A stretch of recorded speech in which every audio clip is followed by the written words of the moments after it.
give one more minute to, okay. Thank you, everyone.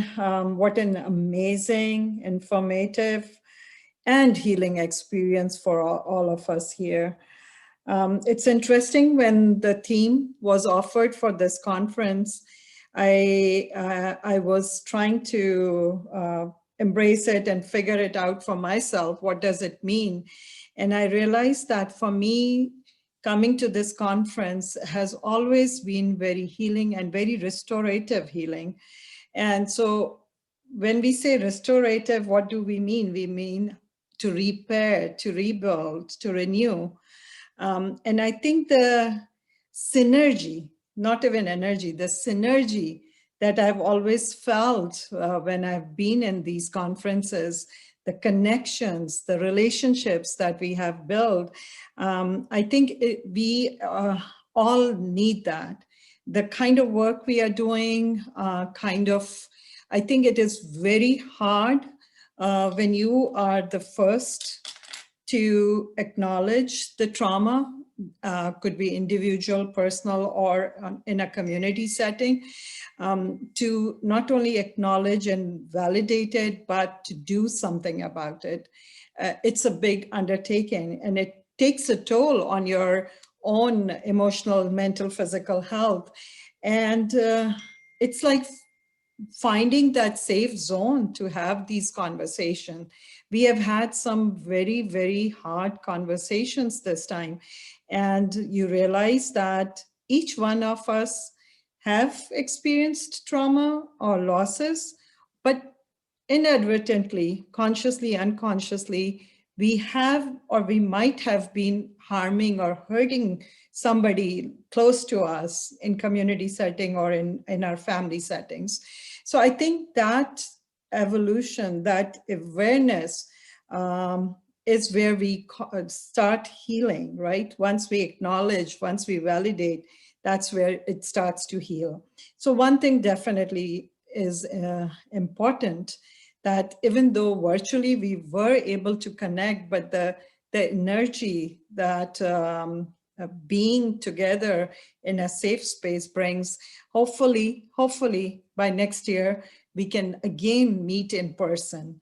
But also one important realization that we had is meeting in person definitely is important, but keeping this virtual connections, because this virtual connection just brought us all so close, like having people all the way away from Sweden and Brazil, and people who could not were not able to attend in previous years and have connected virtually. So I do want to just quickly say that this process, this journey is so important. And I think one thing that really stood out in the whole conference for me was how our youth is bringing new context to everything, the way we are thinking, way we perceive things. So I think going forward, the context becomes very important. Being aware of our own blind spots, biases, racism within us.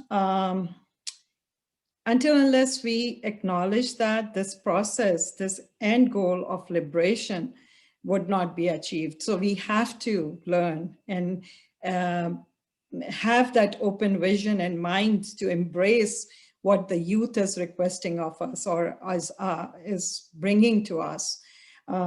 In the same way, I think another piece that really stood out to me was what Abbasi said, that how do we continue the process? The succession is important.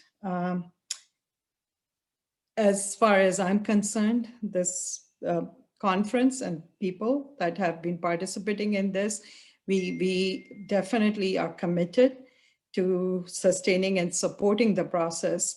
But again, we need all of you. We need more people to come and be part of it. I always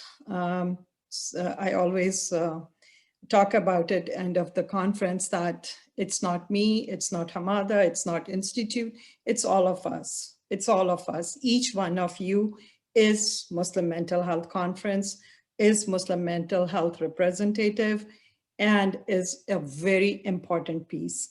A shout out to all the organizations, individuals working in this space: Family Youth Institute, Stanford University, facing abuse in community settings, Sakina, AMP, ISPU.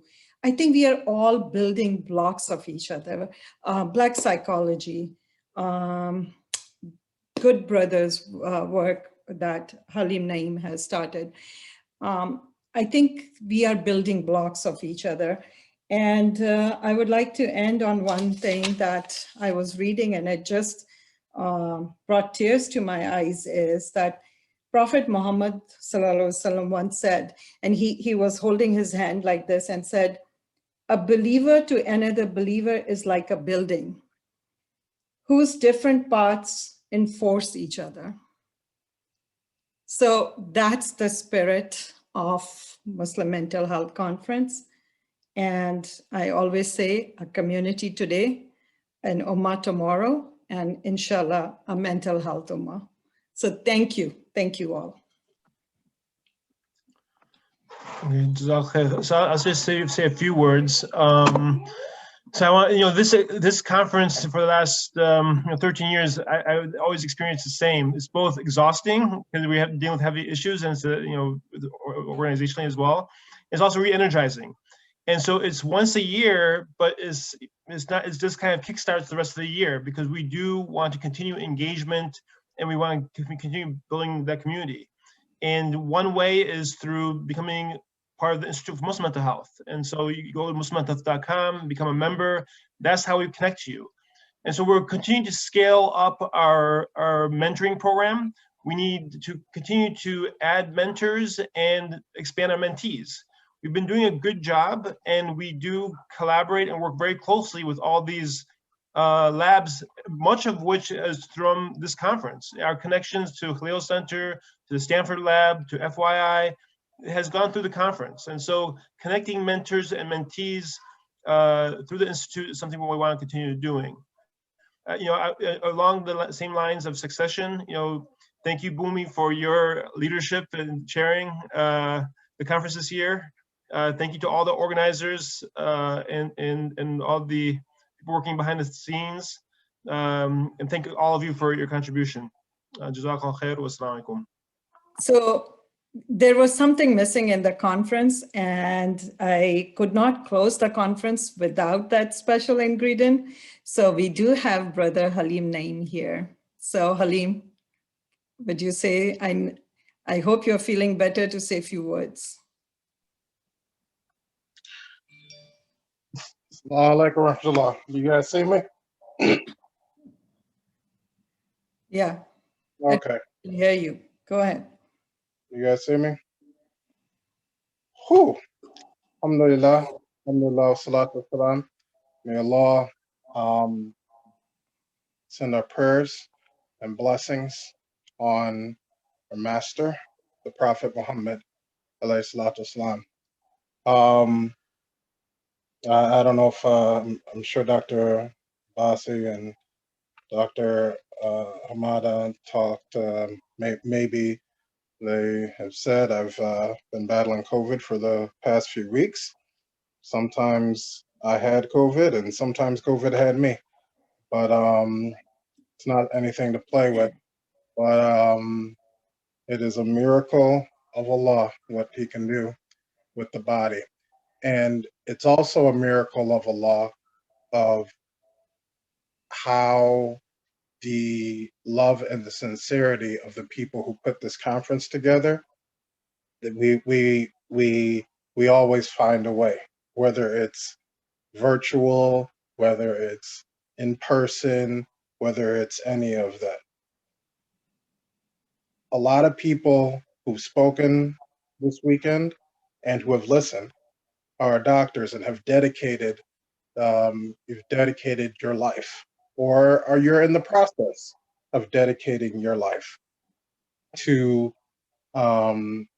to mental health, and hopefully to mental health for people that you care about and that you want to serve with your heart. But then there's another level of investment and of activism, and um, Dr. Hamada, Dr. Abbasi are, they may not tell you all the pains and all the prices that everybody had to pay, that a number of us had to pray. So I'm seeing a comment saying pray, but a number of us had to pay to be part of this. Oh my God, my lips look horrible. I'm so dehydrated. But yeah, the I'm paying the price right now. Um,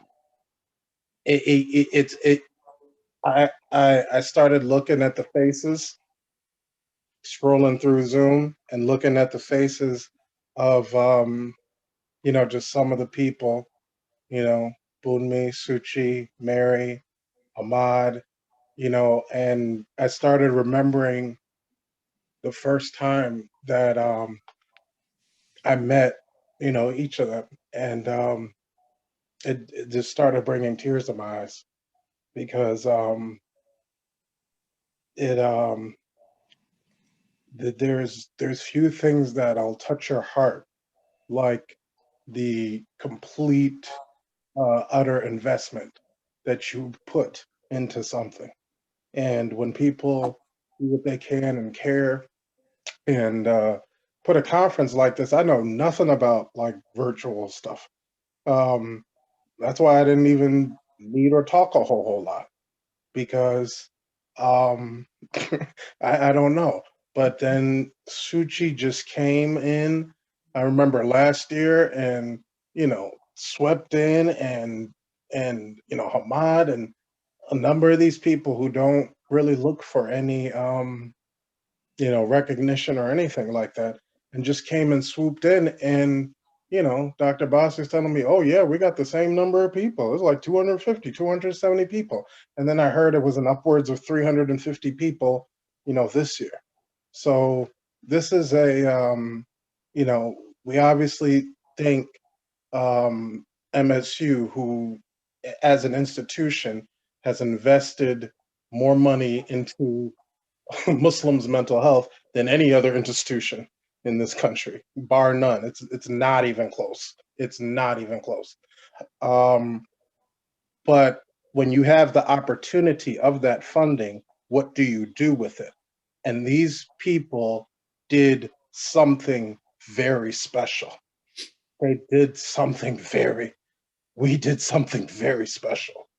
And and that is what keeps me coming back. It's the people, and I'm with the strength and the energy and everything that I have, that I tried to have during this conference, and looking at different speeches and poking my head in.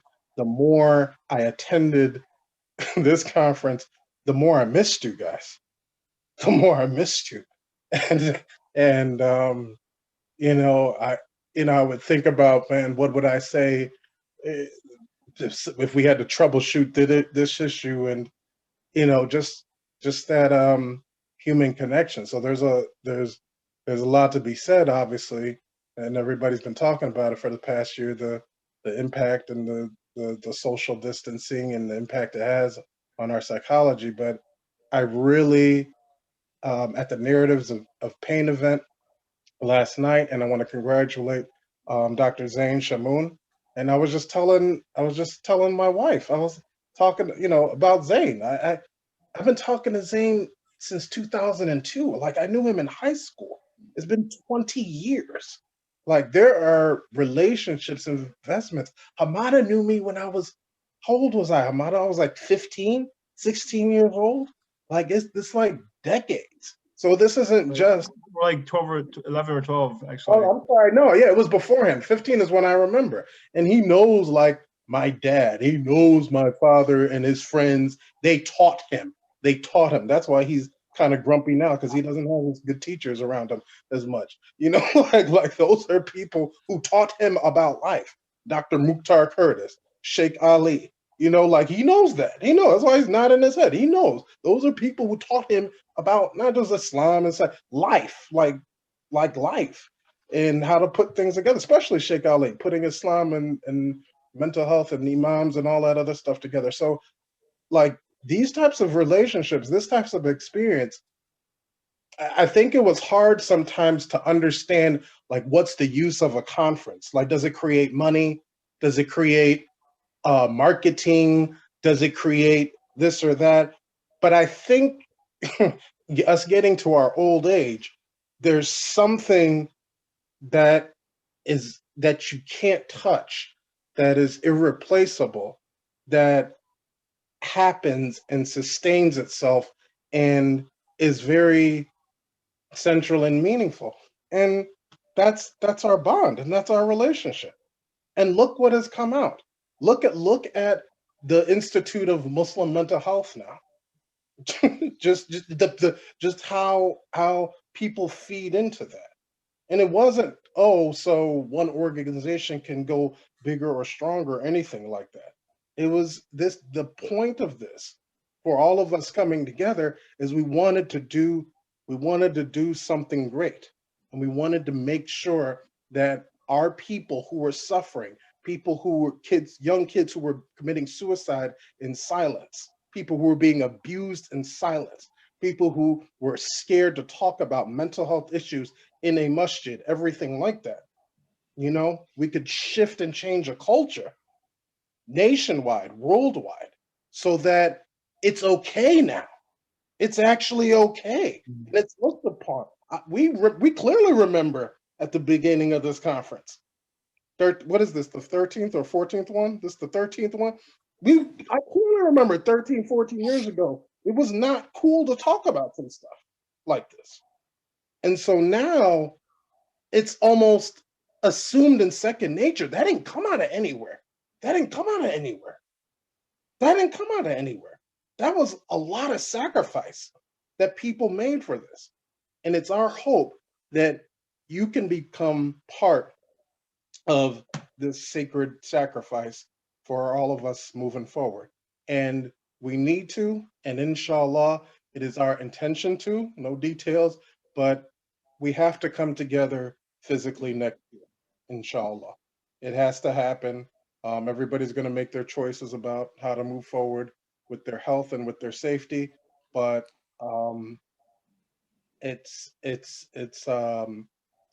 necessary, and I can't take another year without seeing you.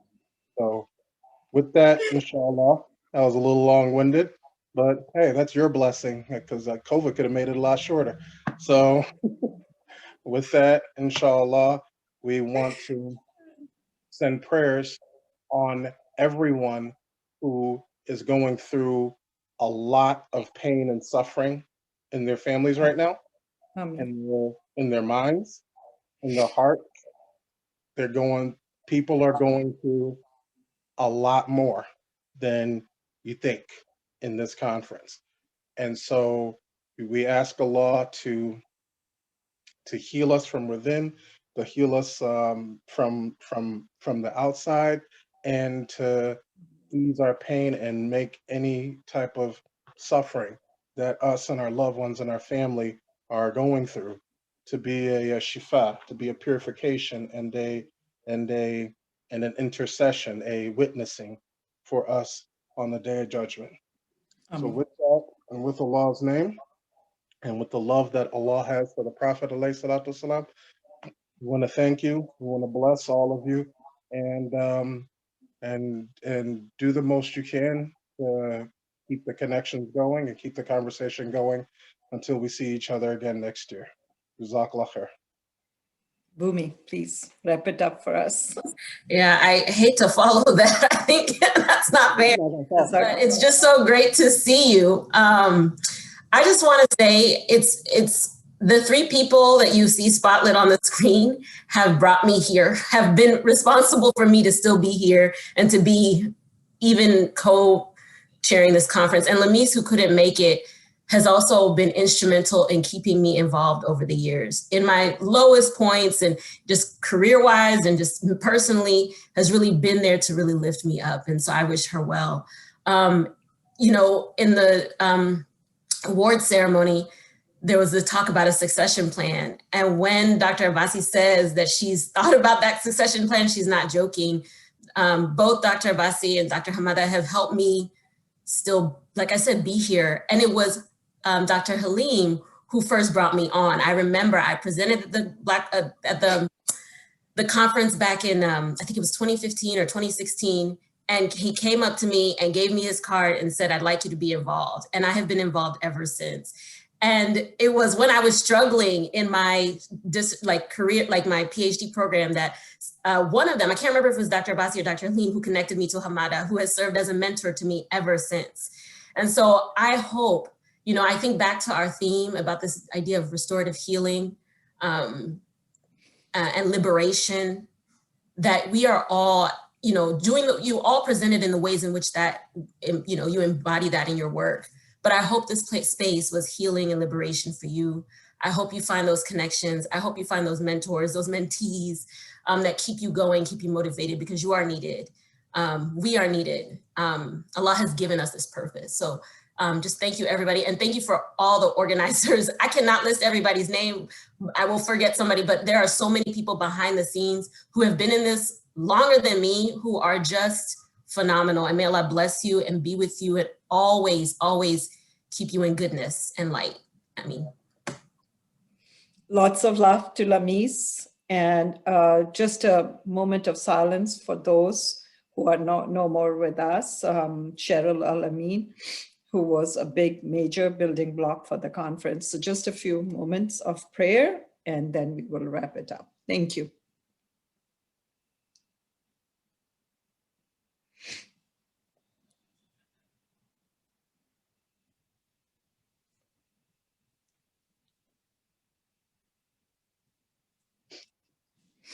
So thank you again. Stay safe, stay sane, and see you next year, inshallah. Thank you. Thank you, everyone. All right, Assalamu alaikum.